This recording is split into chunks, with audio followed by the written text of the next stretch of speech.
जय श्री कृष्णा। राधे राधे। ओम नमः शिवाय। आज सुनेंगे हरितालिका तीज की व्रत कथा। हरितालिका तीज की आप सभी को बहुत सारी शुभकामनाएं। भाद्रपद मास के शुक्ल पक्ष की तृतीया तिथि को आने वाला हरितालिका व्रत भगवान शिव और माता पार्वती को समर्पित है। तो चलिए इसी हरितालिका तीज व्रत के उपलक्ष्य में हम इसी से जुड़ी हुई एक पौराणिक कथा का श्रवण करते हैं। आइए आज के हरितालिका तीज व्रत कथा का श्रवण करते हैं।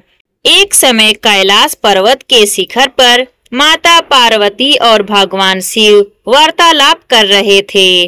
उस समय माता पार्वती भगवान शिव को नमस्कार करके उनसे पूछती हैं, हे नाथ, यदि आप मुझ पर प्रसन्न हो तो आप मुझे गोपनीय से भी गोपनीय व्रत के विषय में बताइए।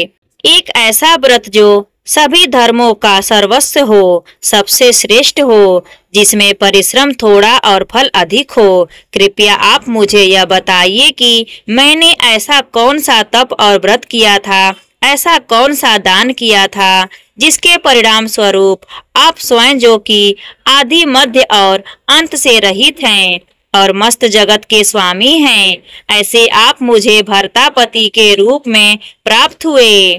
माता पार्वती की बात सुनकर भगवान शिव ने कहा, हे देवी, ध्यान से सुनो। अब मैं आपके समक्ष एक उत्तम व्रत के विषय में बताता हूँ। यह व्रत अत्यंत गोपनीय है।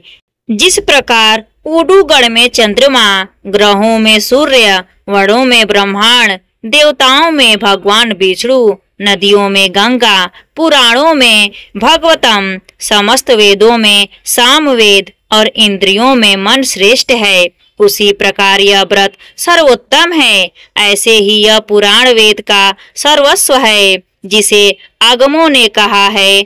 अब उसे ध्यान पूर्वक एकाग्र चित्त से आप मुझसे सुने। जिस व्रत के प्रभाव से आपने मेरा आधा आसन प्राप्त किया है, आप मेरी प्राण प्रिय हुई, वह कौन सा व्रत था और इसके पीछे कारण क्या था, वह सब कुछ मैं आपको बताऊंगा। यह ऐसा व्रत है जो भाद्रपद मास के शुक्ल पक्ष की संयुक्त तृतीया के दिन अनुष्ठान करने मात्र से सभी पाप नष्ट हो जाते हैं।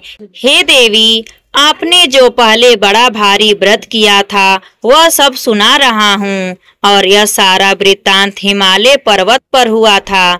हिमालय पर्वत अनेक प्रकार की भूमि से व्याप्त और अनेक प्रकार के वृक्षों और लताओं से युक्त है। उस पर अनेक पक्षीगण रहते हैं। अनेकों प्रकार के नवजीवी जीवों से विचित्र और सुंदर बनकर शोभा पा रहा है। उस पर सिद्ध चादर यक्ष, गरवध और देवतागण स्वस्थ चिंत से विचरण करते हैं। वहाँ गंधर्व सदैव गीत गाने में तत्पर रहते हैं। जो मणि और वैदुर्य से विभूषित स्फटिक और सोने के श्रृंग रूपी भुजों से आकाश को लिखते हुए स्थित है। हे देवी, आपने बाल्यकाल में परम तपस्या करते हुए 12 वर्षों तक अधोमुख होकर तप किया था। 64 वर्षों तक सूखे पत्ते खाकर आप रहीं। माघ मास में जल और बैसाख में अग्नि सेवन किया। श्रावण मास में अन्न और पान छोड़कर बाहर में रही। जब आपके पिता ने यह आपका दुखमय स्थिति देखी तो चिंता में विवल होकर वे सोचने लगे कि मेरी इस पुत्री का विवाह मैं किससे करूं।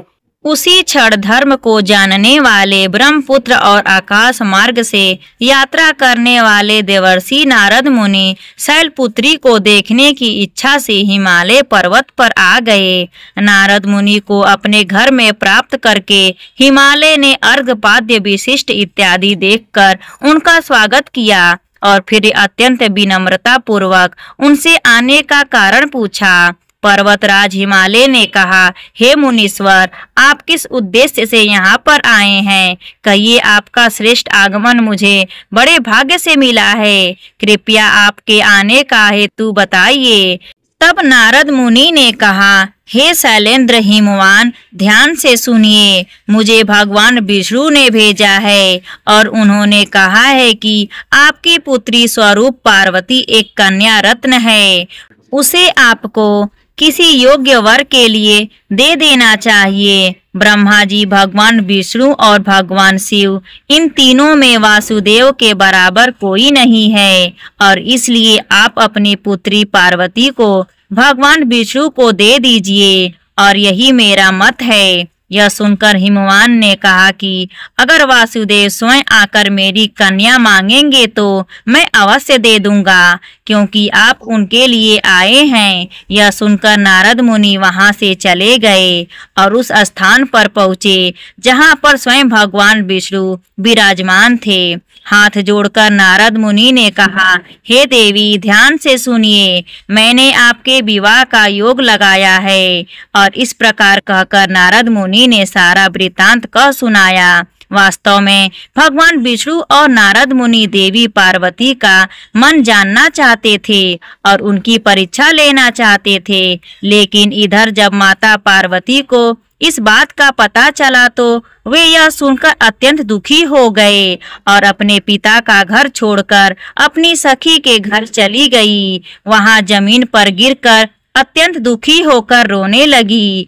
उनको इस प्रकार क्रंदन करते हुए देखकर उनकी सखी ने कहा, हे देवी, किस लिए इतनी दुखी हो रही हो? बताओ क्या बात हो गई है? जो भी आपकी इच्छा होगी उसे मैं अवश्य करूंगी और उसमें कोई संदेह नहीं है। यह सुनकर पार्वती जी ने कहा, हे सखी, जो मेरे मन की बात है उसे सुनो। मैंने निश्चय किया था कि महादेव को ही अपना वर चुनूंगी, लेकिन मेरे पिताजी ने नारद मुनि को मुझे भगवान विष्णु को देने के लिए अपनी सम्मति दे दी है। हे मेरी प्रिय सखी, इसी कारणवश अब मैं अपने इस देह का त्याग करना चाहती हूँ। पार्वती जी के ऐसे वचन सुनकर उनकी सखी ने कहा, हे सखी, तुम चिंता मत करो, मैं तुम्हें ऐसे वन में लेकर चली जाऊंगी जहाँ पर तुम्हारे पिता नहीं आएंगे। इस प्रकार निश्चय करके पार्वती जी की सखी पार्वती जी को लेकर एक वन में चली गई। इस कथा को आगे बढ़ाते हुए भगवान शिव कहते हैं, हे देवी, आपके पिता हिमवान ने जब आपको उनके घर पर नहीं देखा तो वे अत्यंत चिंतित हो गए और सोचने लगे कि आखिर मेरी पुत्री को कौन से देवता, दानव या किन्नरों में से किसने उनका अपहरण कर लिया है, कौन उसे लेकर चला गया है। अब मैं भगवान विष्णु को क्या उत्तर दूंगा? मैंने तो उन्हें वचन दिया था कि मैं अपनी पुत्री का विवाह उनसे कराऊंगा। इस प्रकार सोचते हुए हिमवान मूर्छित होकर भूमि पर गिर गए। उस समय सभी लोग हाहाकार करने लगे और पूछने लगे कि आखिर क्या बात हो गई है जो आप मूर्छित हो रहे हैं। तब हिमवान ने सभी लोगों से कहा कि मेरी पुत्री का किसी ने अपहरण कर लिया है, मेरे कन्या रत्न को हर लिया गया है, या तो उसे काल सर्प ने खा लिया है अथवा किसी व्याघ्र ने मार डाला है। मैं नहीं जानता मेरी पुत्री कहाँ चली गई है, कौन दुष्ट उसे चुरा ले गया है। इस प्रकार आपके पिताजी शोक संपत्त होकर कांपने लगे, ऐसे ही जैसे आंधी से भारी वृक्ष कांपने लगते हैं और आपको ढूंढते हुए वन वन में फिरने लगे। उस समय आप भी घोर वन में अपनी सखियों के साथ घूमती हुई एक रमणीय नदी को देखकर उसके किनारे की सुंदर गुफा में उसी गुफा के अंदर रहने चली गई। आपने अन्न और जल का परित्याग कर दिया।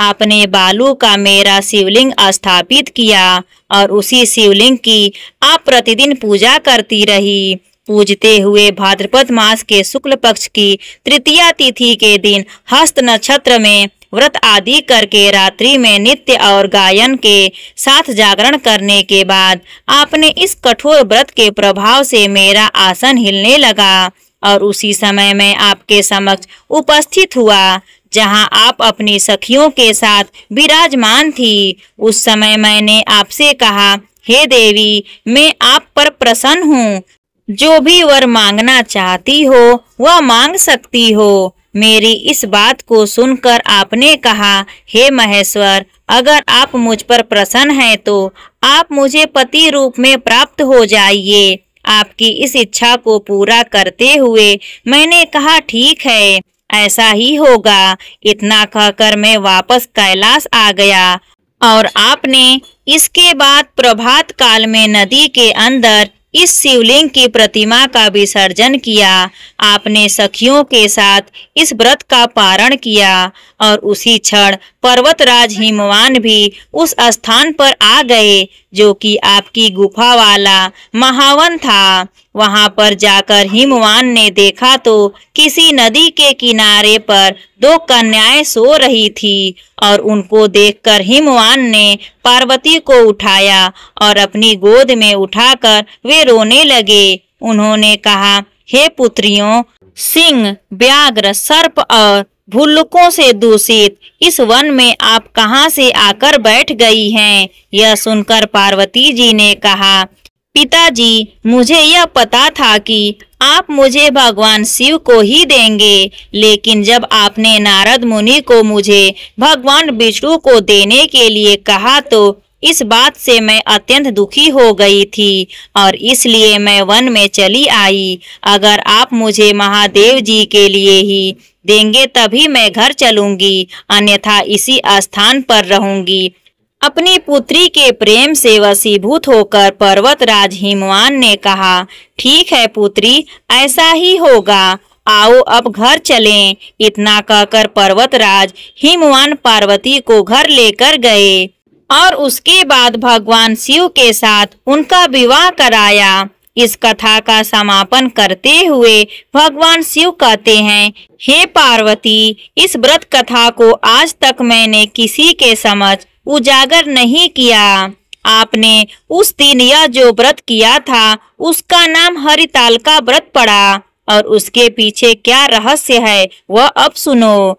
आली यानी कि सहेलियों ने जिसका हरण किया था, इस कारण वह तुम हरितालिका हुई। भगवान शिव की बात सुनकर देवी पार्वती ने कहा, हे प्रभु, आपने यह तो मेरे हरितालिका इस नाम का निर्वचन किया है।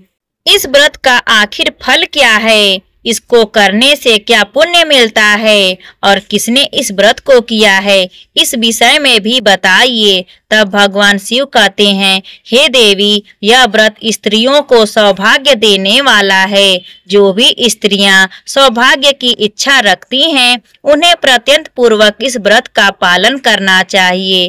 केले के स्तंभ से मंडित तोरण आदि करने चाहिए। अनेक वर्णों से चित्रित पट वस्त्र से उसे ढकना चाहिए। सुगंधित चंदन से गुरु मंडल को लीपना चाहिए और शंख, भेरी और मृदक के बारंबार शब्द कराते हुए कीर्तन करना चाहिए। मेरे मंदिर में अनेक प्रकार के मंगल गीतों के शब्द करने चाहिए और बालू का मेरा शिवलिंग पार्वती सहित स्थापित करना चाहिए। नए गंध, धूप आदि और पुष्पों से मेरा पूजन करना चाहिए और अनेक प्रकार के नैवेद्य से पूजा करके रात्रि में शिवजी और माता पार्वती का ध्यान और कीर्तन करते हुए जागरण करना चाहिए। नारियल, सुपारी, जबीर, वकुल, बीजपुर और नारंगी आदि फलों से बारंबार पूजन करना चाहिए। इसके उपरांत ऋतु काल में होने वाले कंदमूलों से भी इसकी पूजा करनी चाहिए। पंचवक्र, शांत और शूलधारी शिव के लिए नमस्कार करना चाहिए। नंदी, भृगी, महाकाल आदि अनेक गण युक्त शंभु के लिए और हर की कांता सृष्टि की हेतु जो प्रकृति रूपी शिवा है उसके लिए नमस्कार है। हे सर्व मंगलों के देने हारी, जगतमय शिव रूप कल्याणदायक शिव रूपे हे शिव, आपको सदैव बारंबार नमस्कार करते हैं। हे शिव रूपा, आपके लिए और शिवा के लिए सतत नमस्कार है। ब्रह्मचारिणी के लिए नमस्कार है और जगत धात्री के लिए नमो नमः। हे सिंह पर चढ़ने वाली संसार के भय के संताप से मेरी रक्षा करें। हे महेश्वरी देवी, जिस कामना से मैंने आपका पूजन किया है उसे पूर्ण करें। हे अम्बा, हे पार्वती, वह राज्य, सौभाग्य और संपत्ति दीजिए जो किसी को भी सुलभ ना हो। इस प्रकार इस मंत्र का उच्चारण करके मेरा और देवी का पूजन करें। यहाँ पर यह वार्ता भगवान शिव कह रहे हैं, इसलिए इनका तात्पर्य है कि इस प्रकार भगवान शिव से प्रार्थना करने के बाद भगवान शिव और माता पार्वती से प्रेम पूर्वक पूजा अर्चना और प्रार्थना करनी चाहिए। उसके बाद इस हरितालिका व्रत की कथा को सुननी चाहिए और विधि विधान के साथ इस व्रत का पालन करते हुए ब्राह्मणों को बहुत सारा अन्न और अपनी शक्ति के अनुसार वस्त्र, धन, गाय इत्यादि का दान देना चाहिए। आसपास के अन्य लोगों में प्रसाद का वितरण करें और स्त्रियों को आभूषण दें। भक्ति युक्त चित्त से पति के साथ इस कथा को सुने। हे देवी, इस प्रकार व्रत को करके मनुष्य सभी पापों से छूट जाता है। 7 जन्म तक इसका राज्य होता है और सौभाग्य बढ़ा रहता है। इस तृतीया तिथि के दिन जो भी स्त्री आहार कर लेती है वह 7 जन्मों तक निसंतान और अनेक जन्मों में पति वियोग का शोक प्राप्त करती है। यही नहीं, जो उपवास नहीं करती हैं वह दुख भोगनी कर्कशा होकर दरिद्र और पुत्र शोक को देखती हैं। जो भी स्त्री इस दिन चांदी के, सोने के, तांबे के, कांसे के अथवा मिट्टी के पात्र में अन्न रखकर वस्त्र, फल, अन्न और दक्षिणा के साथ एक सुयोग्य ब्राह्मण को दान देती हैं और उसके बाद पारण करती हैं, इस प्रकार जो स्त्री व्रत करती है, हे देवी पार्वती, वह अभी के समान पति को प्राप्त करके रमण करती हैं। अनेक भोगों को भोग कर अंत में मेरे परम दिव्य धाम को प्राप्त करती हैं। जो भी स्त्री या पुरुष इस हरितालिका व्रत की कथा का श्रवण मात्र भी करता है उसे भी 1 सहस्त्र अश्वमेघ और 100 वाजपेय यज्ञ का फल प्राप्त होता है।